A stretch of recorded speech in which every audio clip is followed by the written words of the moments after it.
The ballroom was a cathedral of white marble and softened chandeliers, a place built to praise wealth the way some people praise gods. But the moment she stepped inside, the shine bent toward cruelty.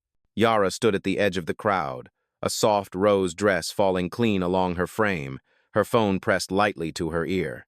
She didn't speak yet. She didn't need to. Her silence already drew a line across the room. Across that line, a laugh cracked open the air. "Hey, Blackie, go serve."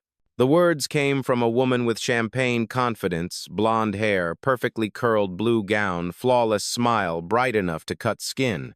She jabbed a finger at Yara like she was summoning a waiter, and the people surrounding her broke into loud, delighted laughter.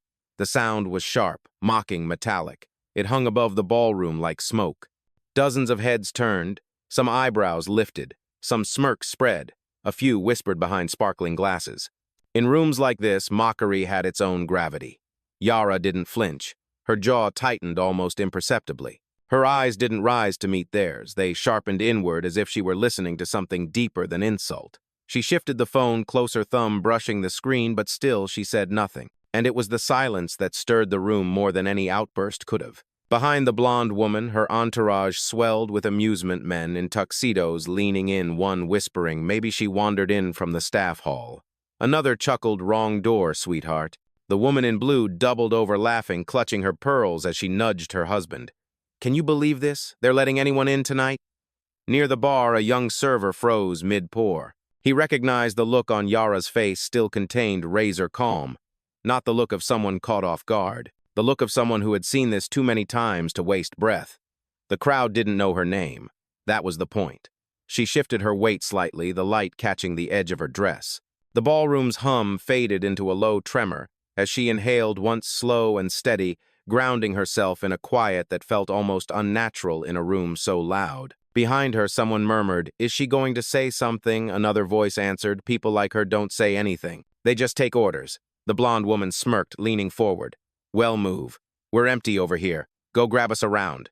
For a heartbeat, the world narrowed to two women, one dripping privilege like perfume, the other carved from stillness and restraint. Yara finally lifted her gaze not to the woman, but to the chandelier above, lights fracturing into cold gold across her eyes. She pressed her phone firmly to her ear.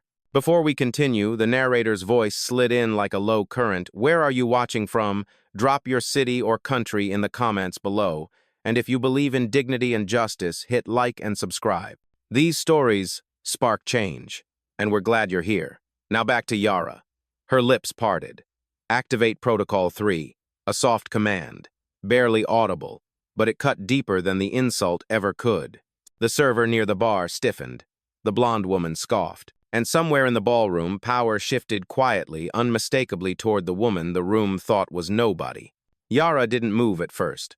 The ballroom continued, swirling around her crystal glasses, clinking violins sliding through a practiced melody, guests drifting in silk and tuxedos like they belonged to another world entirely, a world that believed it could define her with a single insult. She shifted her phone from her ear, letting it drop to her side. The call was still open. Someone on the other end was listening, waiting, reading the temperature of the room based solely on her breath. But Yara didn't breathe heavy. She breathed measured. She stepped deeper into the ballroom, not hurrying, not retreating. The soft fabric of her rose dress moved with a quiet authority, a contrast so sharp against the chaos she'd just been pulled into that a few guests frowned, confused. She didn't look like someone who had come to serve. She didn't look like someone who'd come to impress either. She looked like someone who came to watch, and that unsettled them more than the insult itself. A waiter carrying a tray of champagne nearly stopped in front of her as if compelled to apologize for the room's behavior, but Yara gave him a faint, nearly undetectable nod, a signal that she didn't need rescuing. He moved on. Across the ballroom, the blonde woman snorted. "Still here," she called out. Her voice danced through the chandeliers like broken glass. "God, the audacity." A ripple of laughter followed, pulling eyes back toward Yara like she was part of the entertainment. But her focus stayed forward. Straight line, controlled steps. She passed a long table draped in ivory linen. Every surface reflected wealth, gold, trim, imported flowers, the kind of opulence meant to declare status before conversation even begins. The irony wasn't lost on her. At 24, she'd stood beside tables like this while clients called her kid, assuming she was the assistant, the intern, the nobody in the room. At 27, an investor asked her whose daughter she was certain someone like her couldn't have built anything on her own.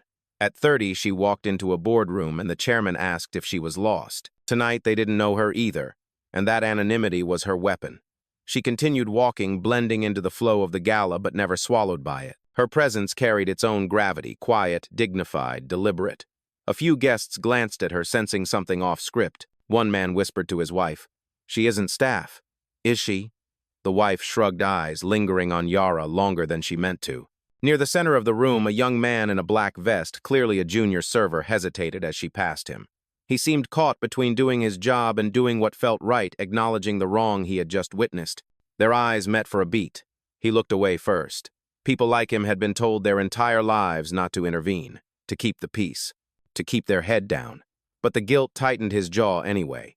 Behind Yara, the blonde woman kept cackling as if desperate to pull attention back to herself. "Tell me someone got that on video," she said. "We should replay it later." Her husband laughed and clinked his glass. Probably the only entertaining thing tonight, but something in the room had shifted. Something small, a pressure, a static charge that trailed behind Yara like a shadow. Power doesn't always announce itself.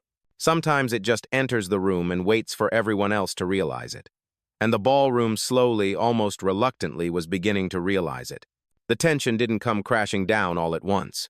It tightened gradually, like invisible hands pulling threads through the ballroom, stitching discomfort into every corner. A room full of people who once floated carefree now carried the faint stiffness of someone sensing a storm but refusing to admit it. The blonde woman noticed it too. She hated losing attention, so she raised her voice.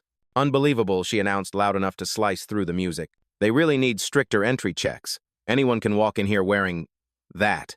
A few guests snickered their laughter, thin and nervous. Others simply watched, unsure if they were witnessing drama or just another tantrum from the event's unofficial queen bee. Her husband lifted his champagne. "Honey, relax. She'll wander off eventually." But the blonde shook her head. "No, this one needs direction." She pointed at Yara again. "Hey, you. Yes, you. Don't ignore me." The arrogance in her voice felt almost ritualistic, like she'd spoken this way her entire life and never encountered consequences.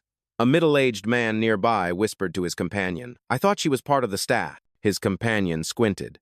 "Then why isn't she doing anything?" "Because Yara was not here to obey," and her stillness confounded them. 3 members of the event's hosting family, parents, daughter, and an uncle, stood nearby, watching with indulgent amusement as if enjoying a private show. They had the polished smiles of people who believed wealth made their actions insulated from judgment.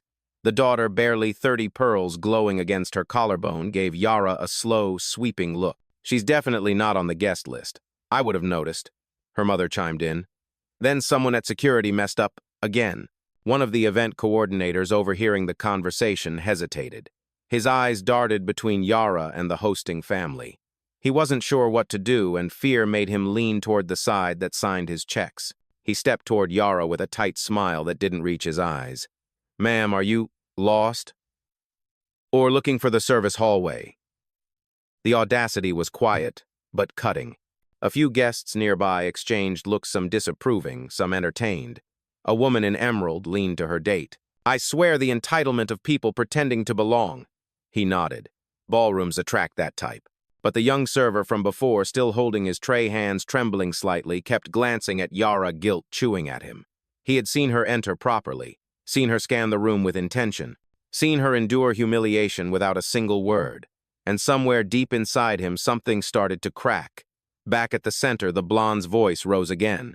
"Next time, dress appropriately. Or better yet, check the door labels," she mimed, shooing Yara away. Her husband joined in. "Yeah, sweetheart, this isn't your lane."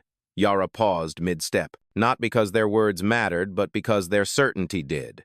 She turned her head just slightly, eyes narrowing with the kind of calm that makes other people instinctively reconsider their choices. The host uncle scoffed. "Look now, she's offended." "Offended," the blonde echoed dramatically. "She should be grateful we're telling her." Across the ballroom, the coordinator added quietly, "Should I call someone security, maybe? Just to clarify the situation." His question made the blonde beam. "See someone competent." The tension thickened, settling into the room like fog. Conversations dipped. People pretended not to stare while staring harder. No one knew who Yara was, but everyone had already decided who she couldn't be. And that assumption was about to cost them more than their pride. One of the event coordinators, overhearing the conversation, hesitated. His eyes darted between Yara and the hosting family. He wasn't sure what to do, and fear made him lean toward the side that signed his checks. He stepped toward Yara with a tight smile that didn't reach his eyes. "Ma'am, are you lost? Or looking for the service hallway?" The audacity was quiet, but cutting. A few guests nearby exchanged looks, some disapproving, some entertained. A woman in emerald leaned to her date. He had seen women like the blonde wield their status like a knife, and he had seen people like Yara receive the cut and swallow it because survival demanded silence. But tonight felt different. Yara wasn't shrinking. She wasn't flustered. She wasn't even offended. She was measuring them. Something about that unsettled him in a way he couldn't explain. He took a small step forward, then stopped. Fear gripped his ribs like a fist. He'd been warned before, don't get involved in VIP dynamics.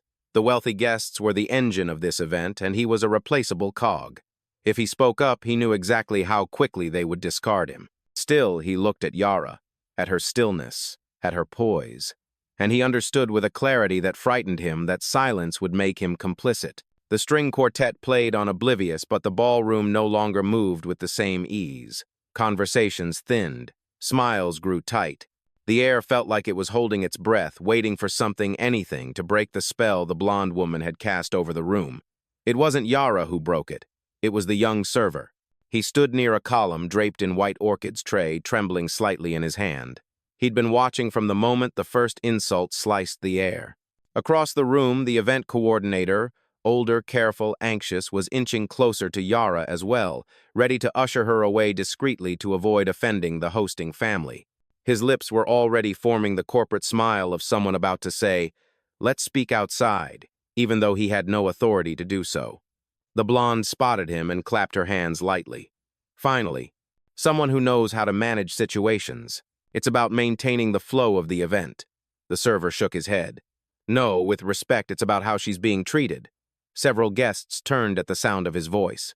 The blonde's smile faltered. "Oh, please," she snapped. "You're a server. Stay in your lane." Her words hit him like a slap, but he didn't step back. Instead, he looked at Yara again directly this time and spoke louder, steadier. She came in properly. "I saw her. She's a guest." The room shifted. Not dramatically, not explosively, but undeniably. A few whispers rose. Someone near the stage murmured, "Is that true?" Another tilted her head, studying Yara with fresh uncertainty. The host family exchanged glances, tight, irritated, disrupted. The coordinator swallowed hard. "Let's not escalate this. We just need to confirm." "No," the server cut in.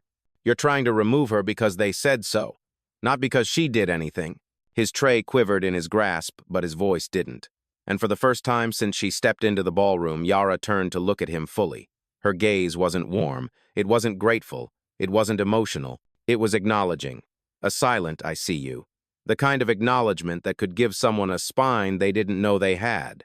Behind them, the blonde hissed to her husband. "He's lying. They always cover for each other." That sentence, soft, venomous, rippled outward, burning through the air like acid. A woman near the bar stiffened. A man lowered his drink. Someone whispered, "Did she really say that?" The room's mood tilted. Not enough to protect Yara yet, but enough to expose the ugliness of the people trying to put her down. The server didn't retreat. He stood there, breath tight, shoulders squared, facing a room full of people who could ruin his employment with a single complaint. But he didn't lower his voice. "She belongs here." And for the first time, a crack appeared in the foundation of their arrogance. The ballroom tightened into a circle of eyes, hungry, judgmental, waiting to see whether the young server's defiance would ignite something or fizzle out like a spark drowned in wealth. The blonde woman didn't let it glow for long. She strode forward in her glittering heels, the click of each step sharp enough to slice through the music. Her smile was gone now, replaced with a hard, brittle rage that had nothing to do with Yara and everything to do with losing control of the room. She stopped inches from Yara. "You're embarrassing yourself," she whispered loudly enough for the nearest 20 guests to hear. "Just admit you don't belong and leave. It's not complicated." Yara didn't move.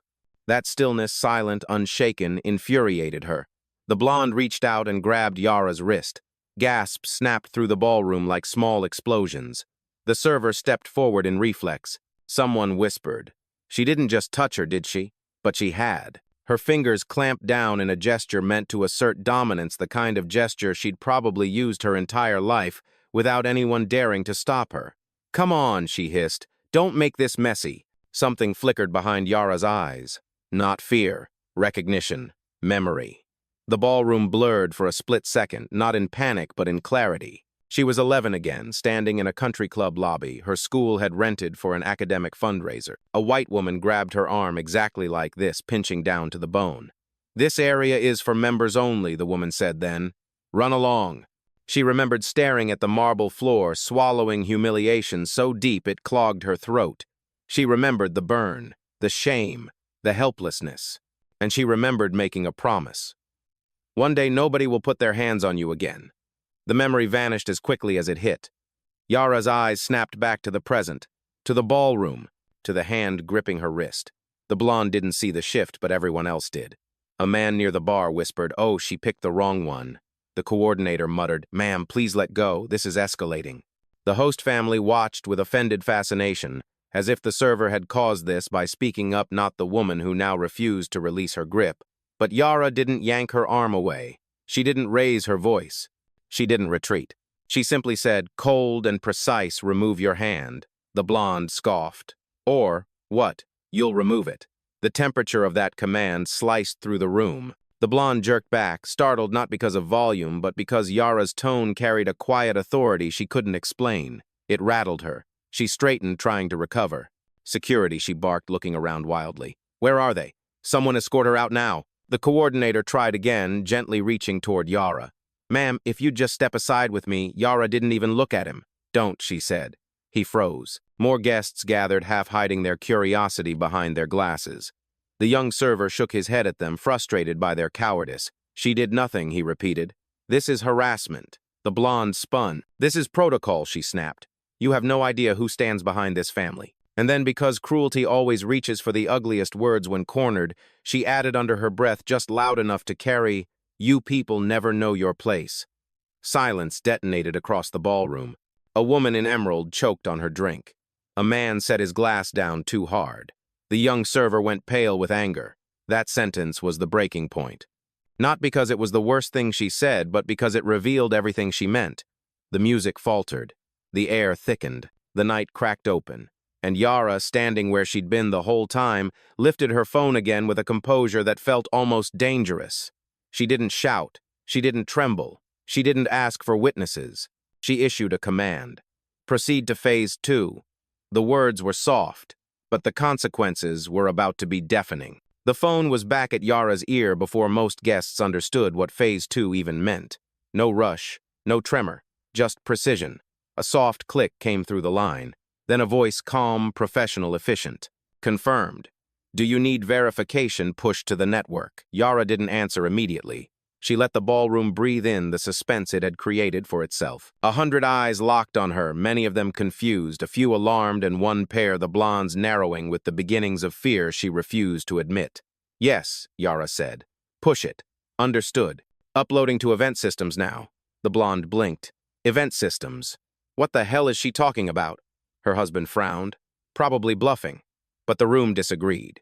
The chandeliers flickered, barely perceptible, but enough to draw attention. A subtle shift rolled across the space as every digital panel along the walls, once looping sponsor slides, froze mid-transition. A faint hum pulsed through the speakers. It wasn't dramatic, not cinematic in the Hollywood sense. It was subtle, corporate, technical, and real. The coordinator's tablet buzzed violently in his hands. He looked down and his face drained of color. "Oh no." The blonde snapped toward him. "What? What happened?" He swallowed hard. "My access panel just locked. Completely." The server glanced at him.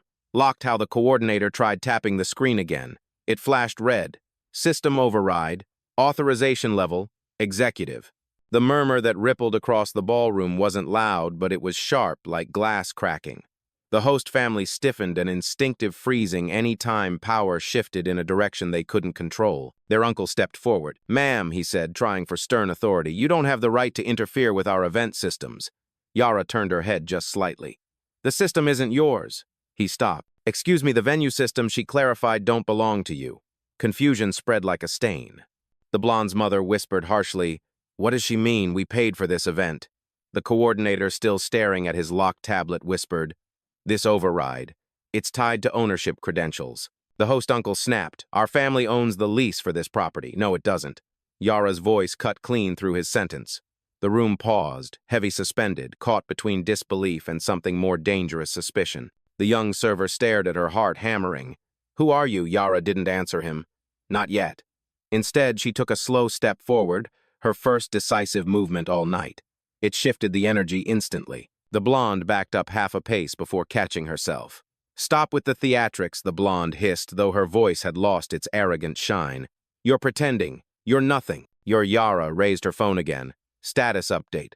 Her assistant's voice came through steady as a heartbeat. "All internal systems are under executive lock. Security feed rerouted. Guest list sync. Ballroom staff log updated. We're ready for confirmation whenever you are." The coordinator's mouth fell open. This is impossible." Yara's eyes moved to him, calm, steady. "It's procedure."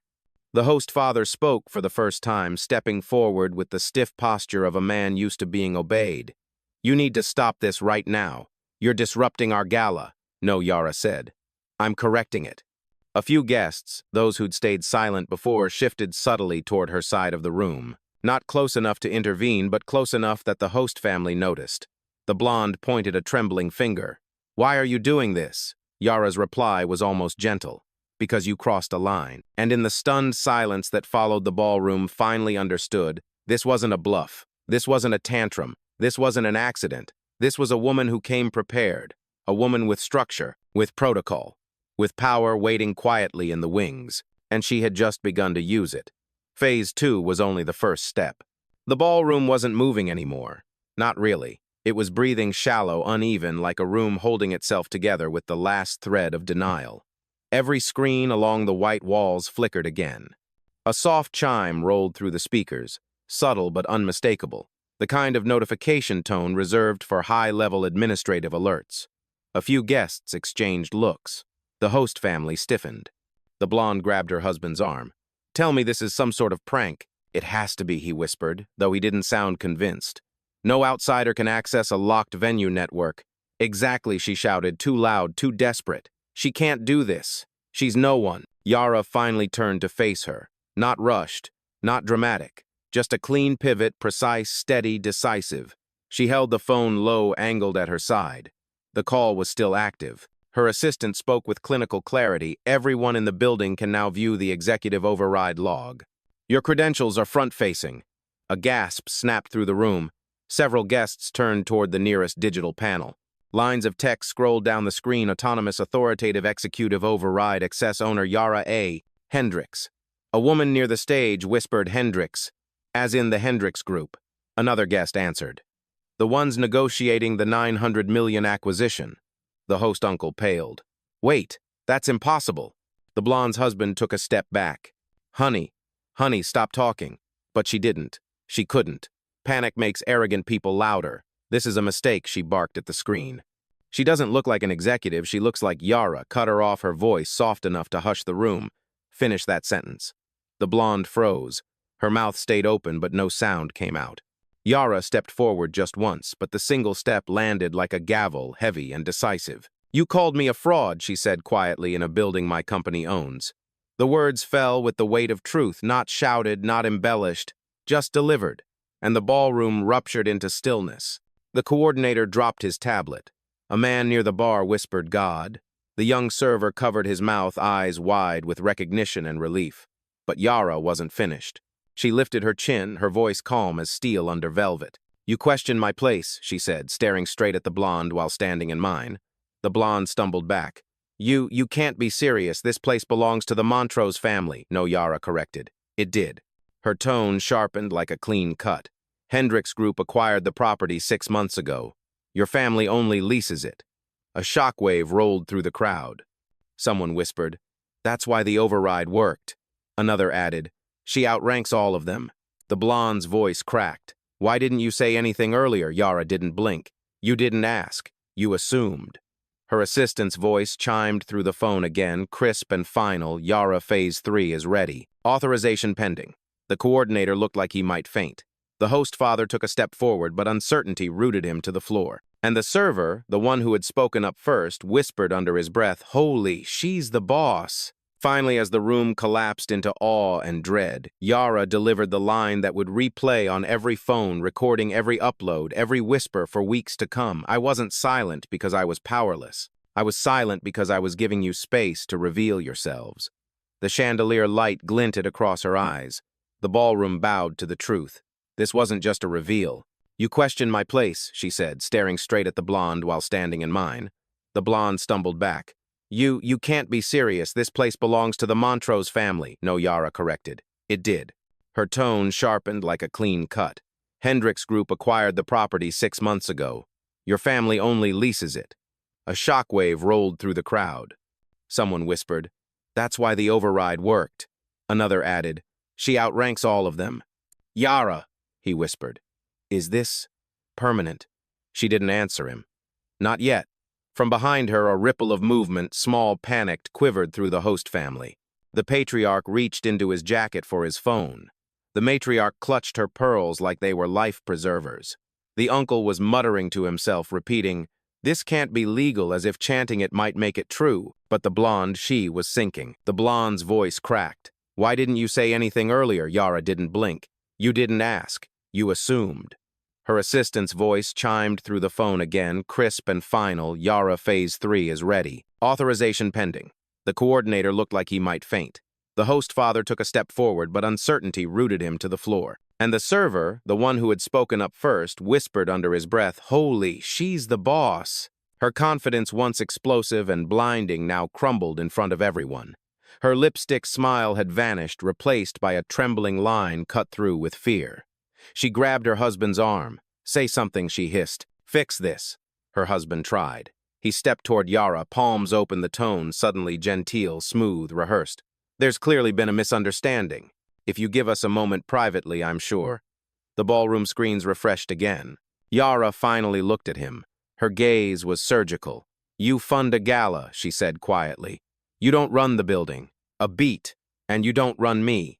The blonde lunged forward, desperation replacing arrogance. You're ruining everything. You're blowing up a night hundreds of people worked to make perfect. For what? A misunderstanding, a joke. Yara didn't even raise a brow. You put your hands on me, she said. You ordered staff to remove me from my own property. This time, in bold, pending action, host family access review initiator Yara Hendrix. A loud murmur swept through the room, half shock, half satisfaction. A guest near the champagne tower muttered, Review.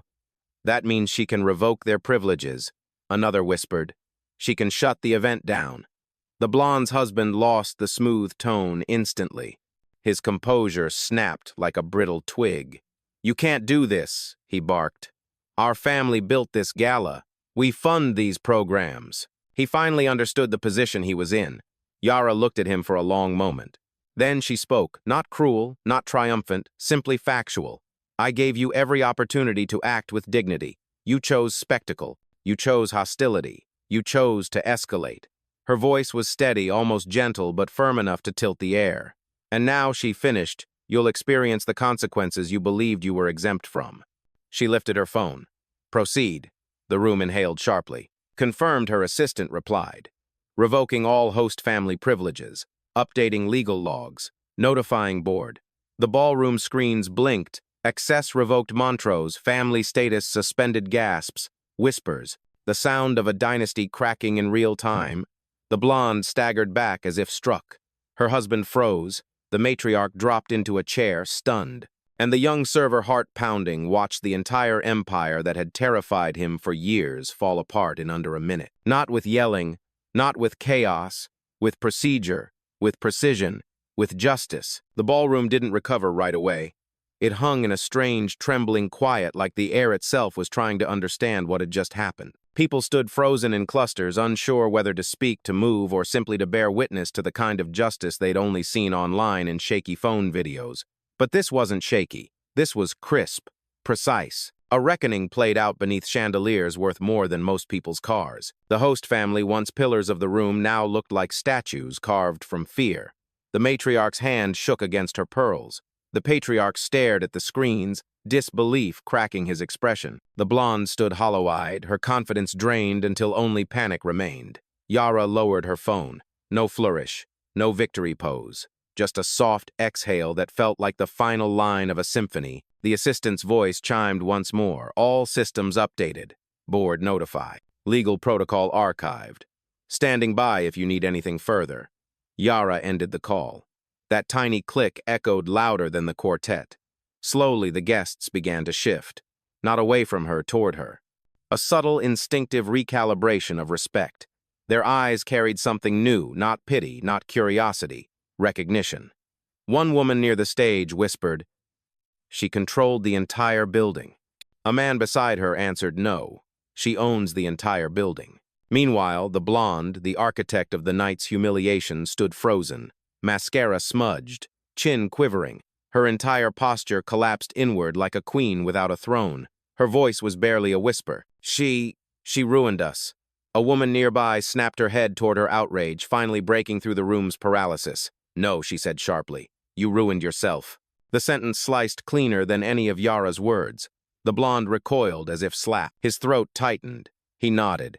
Behind him, the blonde's voice broke through, thin, desperate, unraveling. "You can't just walk away. You humiliated us. You destroyed our reputation." Yara looked at her with a steady calm that made the woman shrink. "I didn't destroy anything," she said. "You revealed it. Soft, precise. A truth that fell like a velvet hammer."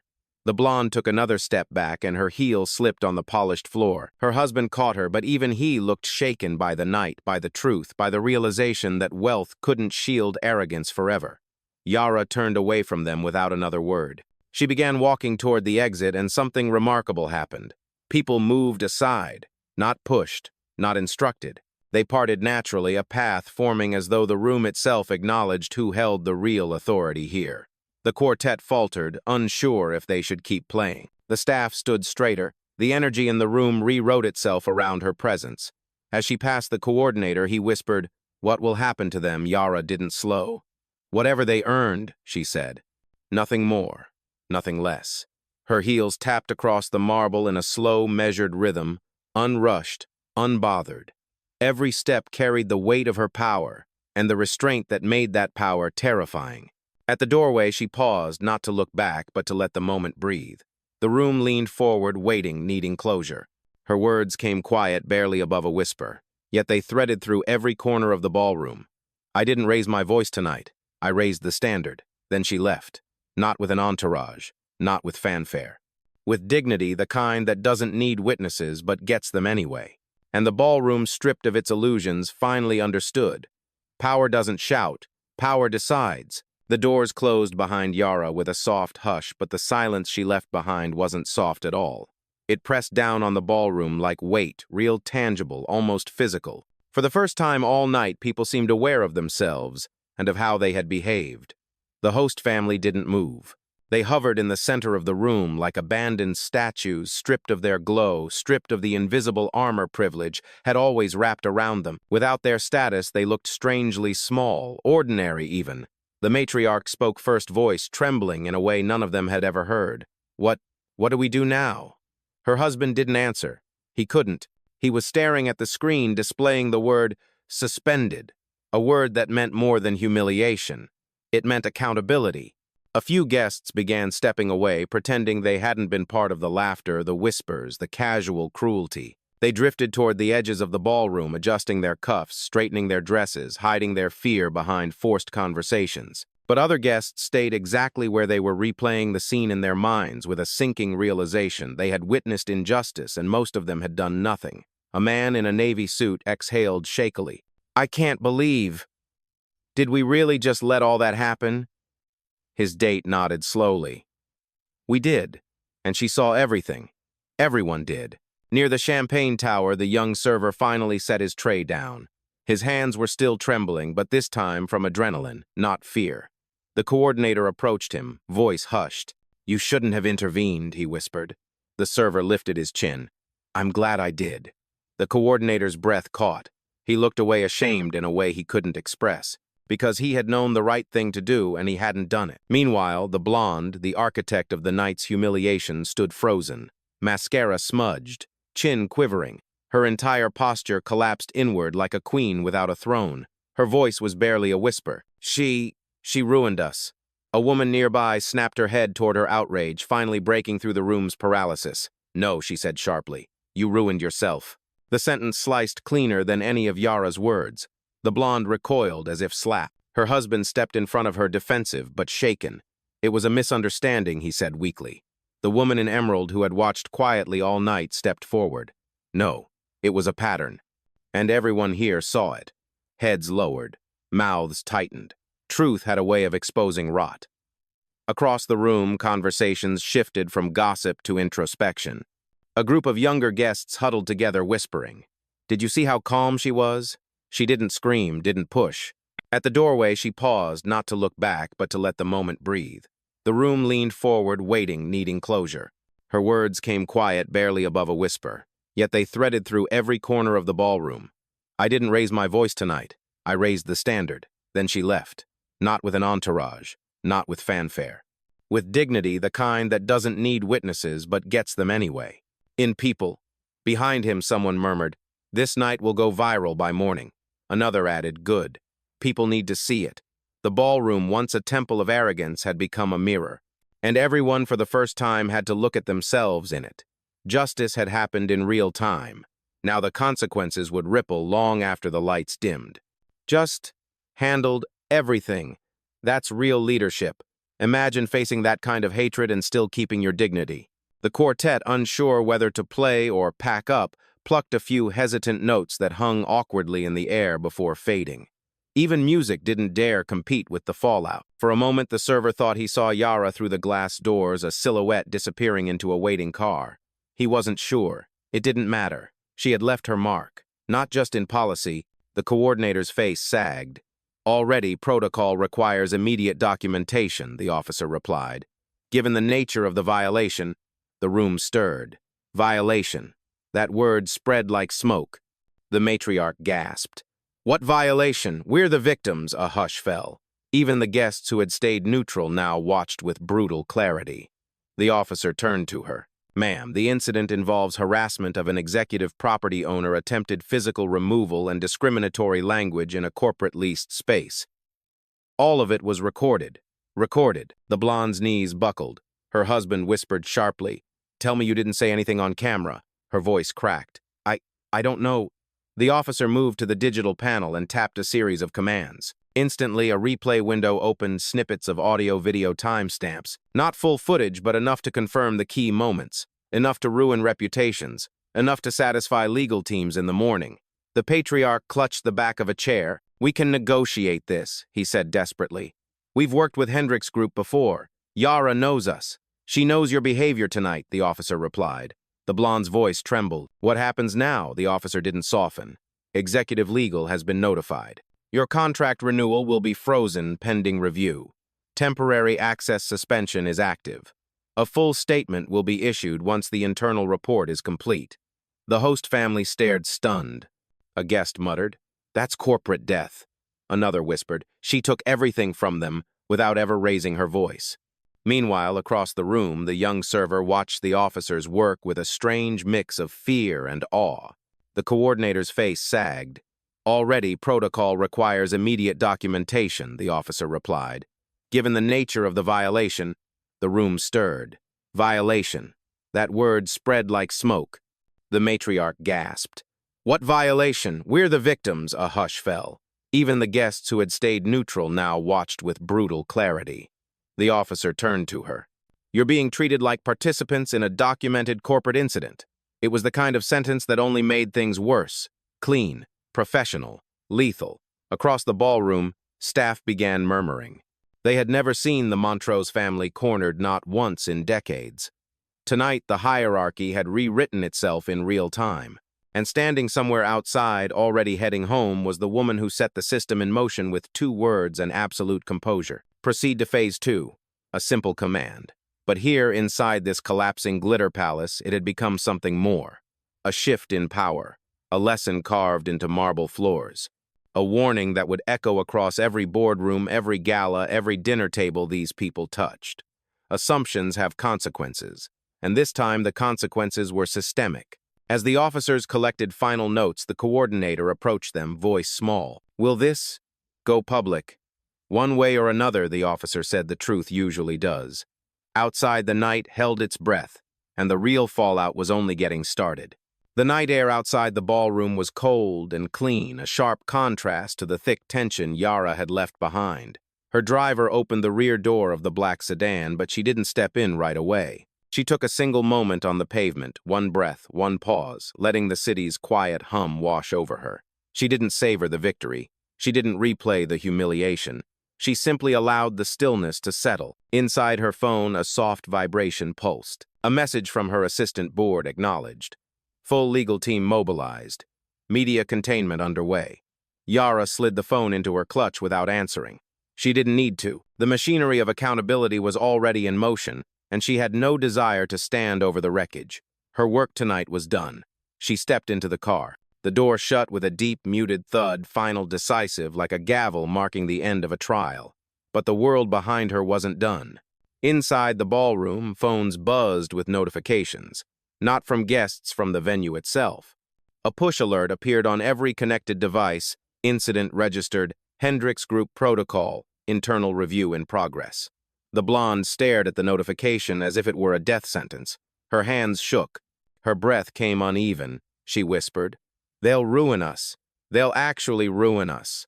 The woman in emerald, the one who had kept her dignity intact all night, responded calmly, "No, you ruined yourselves." She simply refused to carry it in silence. Her date nodded. "This will get out." People heard everything. A man in a navy tux clicked his phone nervously. I think someone streamed parts of it. There were cameras everywhere. The patriarch closed his eyes. God help us. But someone else spoke up. Someone unexpected. The young server.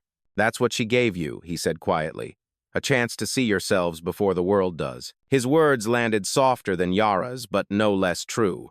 The coordinator looked at him with a mix of respect and regret. "She'll be spoken about for years." "Not for what she did," the server replied. "For how she did it." Back outside, the sedan pulled away from the curb. The city lights slid across Yara's face in soft gold fragments, but her expression didn't shift. Her phone vibrated again. Another message. This one wasn't from her assistant. It was from a board member. "The Montrose deal is dead. Good decision." Another message followed from a journalist she knew only through business circles. "Hearing rumors, something major happened tonight. If you want to comment?" She turned the phone face down. No comment, no explanation, no public statement. Her silence had done enough. As the car merged into the flow of late-night traffic, the city dimmed into a blur of motion and headlights. Yara leaned back against the seat, eyes, half-lidded posture relaxed for the first time that evening. Not triumphant, not vindictive, just resolute. She whispered to herself, barely audible, a private truth meant for no one else, never again. The sedan disappeared into the night, leaving behind a ballroom, rewired, a family undone, and a story that would ripple through circles of wealth and power until it reached every corner they once believed was theirs alone. And somewhere in that gilded building she left behind, a new understanding had settled. Power isn't proven by volume, it's proven by consequence. And Yara Hendrix had delivered both quietly, unmistakably, irrevocably.